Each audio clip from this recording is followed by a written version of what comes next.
bienvenue au nouveau numéro de Défense sur I24 News, votre rendez-vous avec l'actu stratégique et militaire. Alors l'actu défense de la semaine, c'est tout d'abord le Charles de Gaulle qui passe à l'action contre Daesh. Le porte-avions français a officiellement lancé ses premières missions depuis la Méditerranée orientale au large des côtes syriennes. Mais le fleuron de la Marine nationale n'effectue pas cette mission seul, c'est tout un groupe aéronaval qui a pris la mer. Focus sur ce dispositif en images.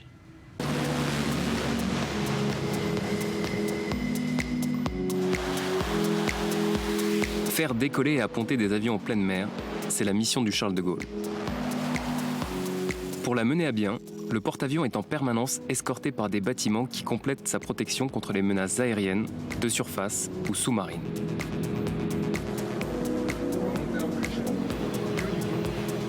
Cet ensemble, appelé GAN pour Groupe Aéronaval, est mis en œuvre par 2600 marins. Avec les États-Unis, la France est ainsi un des seuls pays à pouvoir déployer un tel dispositif en opération.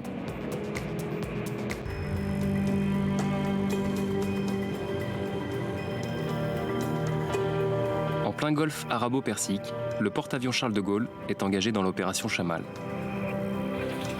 Si tous les regards sont braqués sur les pilotes, c'est parce que leur mission de vol de reconnaissance ou de frappe au-dessus du territoire irakien contre Daesh est la finalité opérationnelle du déploiement.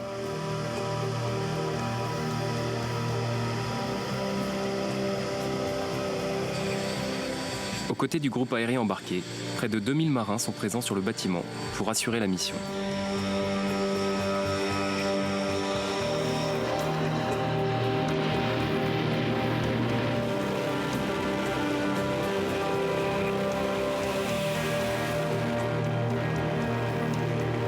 Au-delà du porte-avions, d'autres bâtiments et d'autres équipages de la Marine nationale sont présents sur zone dans un périmètre défini. Tous participent activement à l'opération Chamal.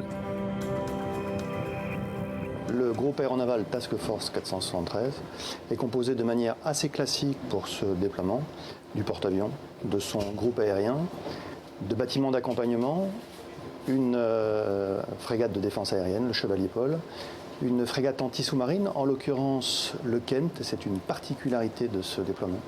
La frégate anti-sous-marine est fournie par la Grande-Bretagne.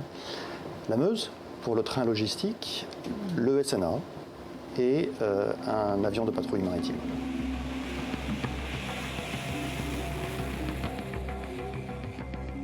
Ça serait une vision extrêmement réductrice que de considérer qu'un porte-avions, c'est un aéroport flottant.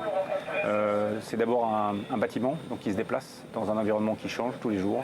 On peut croiser un tas de gens en mer, on est au large de différents pays.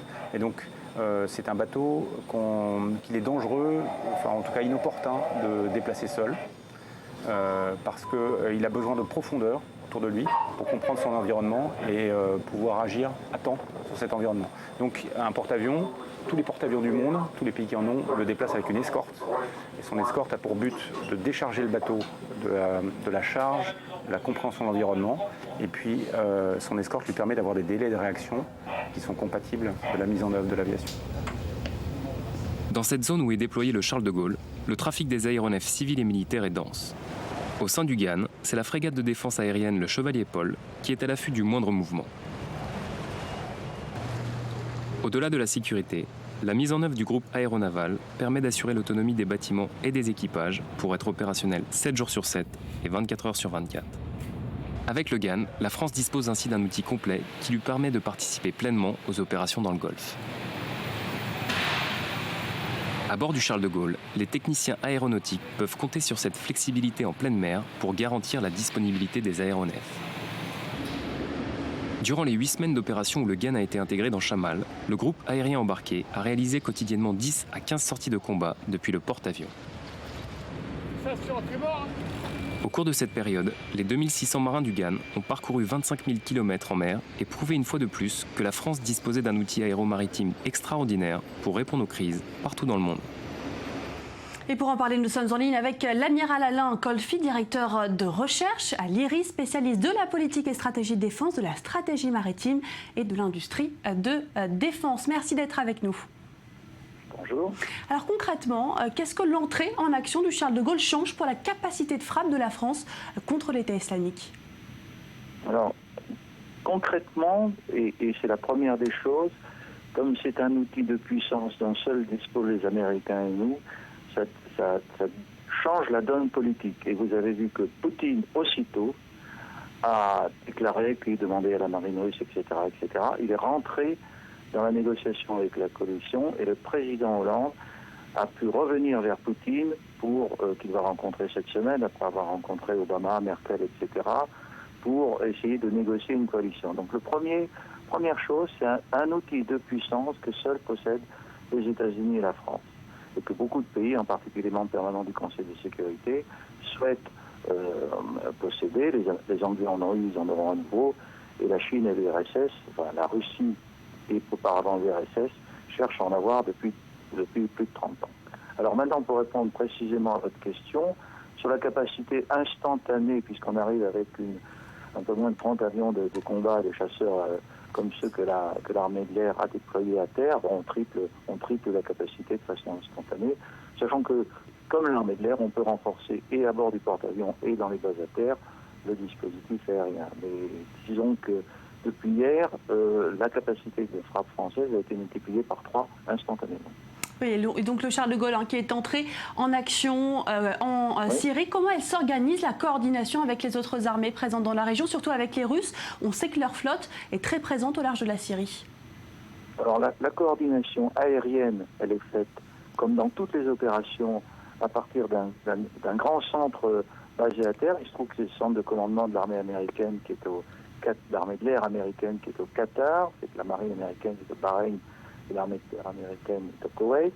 Donc à partir du centre du Qatar, dans lequel il y a bien sûr des officiers de l'armée de l'air française et de la marine française, toutes les opérations sont coordonnées. C'est-à-dire que les plans de vol, pour prendre un langage civil, sont organisés minute par minute, armement par armement, mission par mission, cible par cible.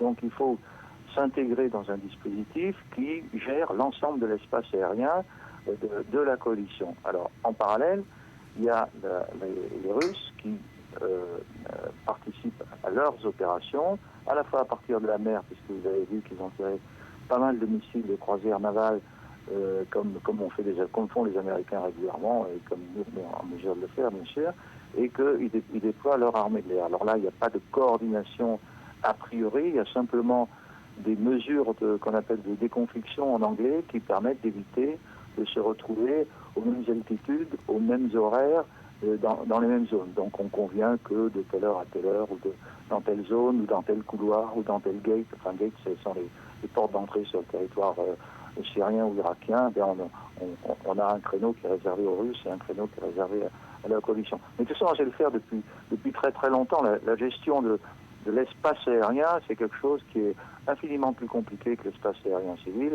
Mais vous voyez bien qu'on réussit à Roissy, comme à Francfort. Oui, c'est toute une organisation et elle est bien présente aujourd'hui, on l'aura compris. Merci beaucoup, Amiral Alain Kolfi, pour ces précisions.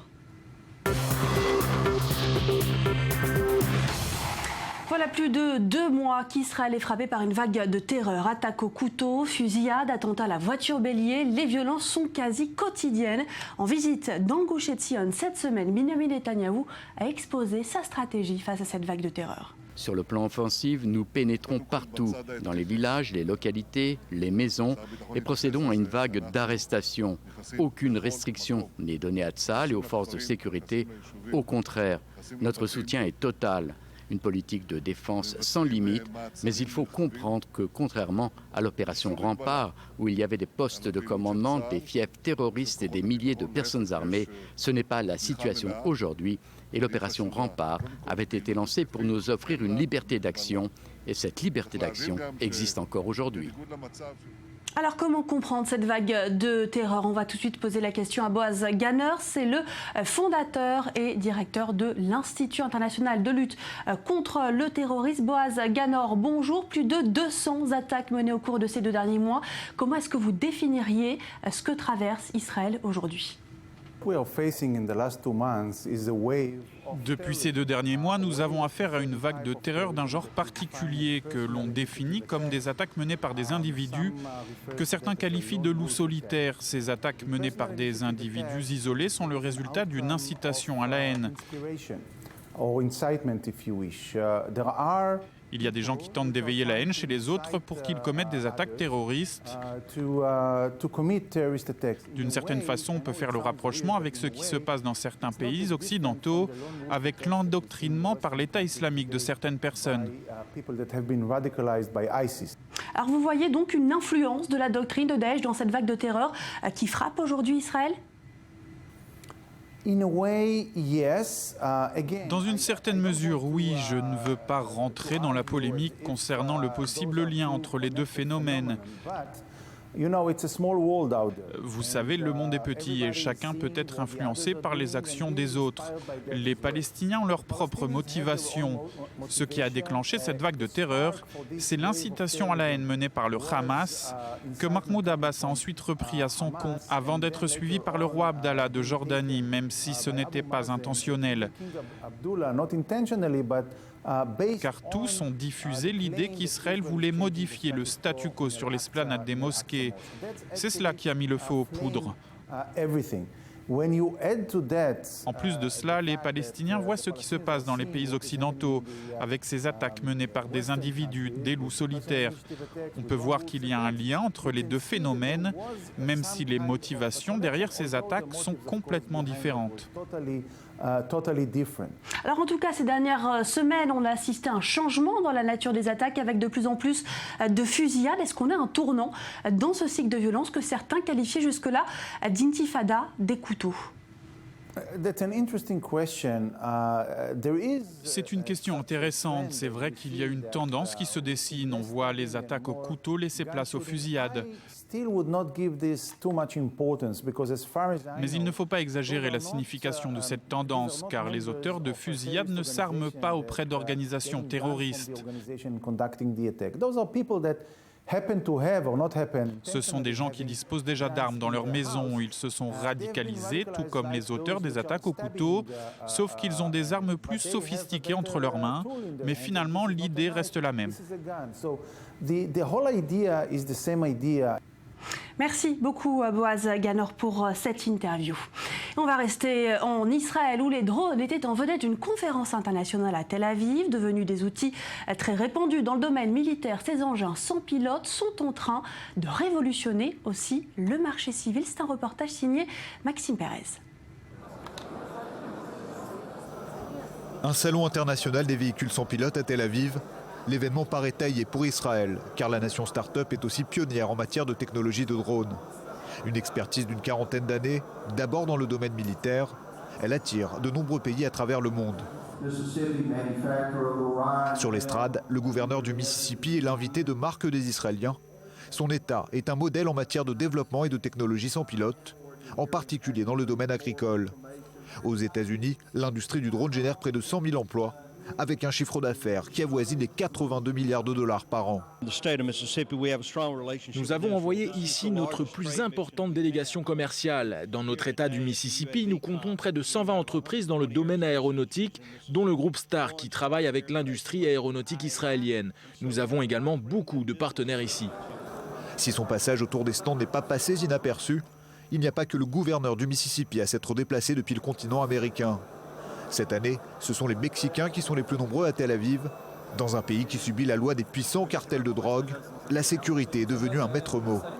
En octobre dernier, la société israélienne Aeronautics a vendu son plus grand drone au gouvernement mexicain. De quoi ravir son attaché militaire. Concernant la lutte antiterroriste, nous avons acquis des drones essentiellement pour surveiller les sites pétroliers qui traversent le Mexique. Grâce à ces appareils, nous pouvons exercer une surveillance stricte et c'est un bon exemple de notre coopération avec Israël qui est très étroite. L'organisateur de cet événement se nomme David Harari. En Israël, on le considère comme le père des drones qu'il a développé pour le compte de la société IAI dans les années 70. Aujourd'hui, il constate un basculement des technologies militaires vers le civil, une petite révolution. Et vous voyez là, tout ça, tous ces boutons-là permettent de commander la caméra ou les autres systèmes embarqués. Et ça, c'est une évolution. Ça, c'est une évolution. Et vous pouvez imaginer un fermier qui aura un petit avion sans pilote pour surveiller ses champs et il aura, lui, ce système-là à côté qui pourra diriger. Agriculture, surveillance du trafic aérien et des feux de forêt. L'utilisation des drones s'est diversifiée depuis une dizaine d'années. Certaines entreprises, comme la société française EK Group, proposent des sous-marins sans pilote. Normalement, c'est toujours le civil qui draine un peu la technologie. Et aujourd'hui, les militaires reprennent du retard, rattrapent le retard. Et c'est les militaires qui nous spécifient les choses. Mais je pense qu'en définitive, ça va être le civil qui va vraiment nous amener à développer les véhicules du futur. Dans les airs, sur terre ou dans la mer, les appareils sans pilote représentent aujourd'hui un marché extrêmement prolifique. Et que leur usage soit civil ou militaire, leur technologie permet aussi bien d'épargner des vies que de minimiser des coûts opérationnels. C'est la fin de cette émission. Je vous retrouve dès la semaine prochaine pour un nouveau numéro de Défense. Soyez là.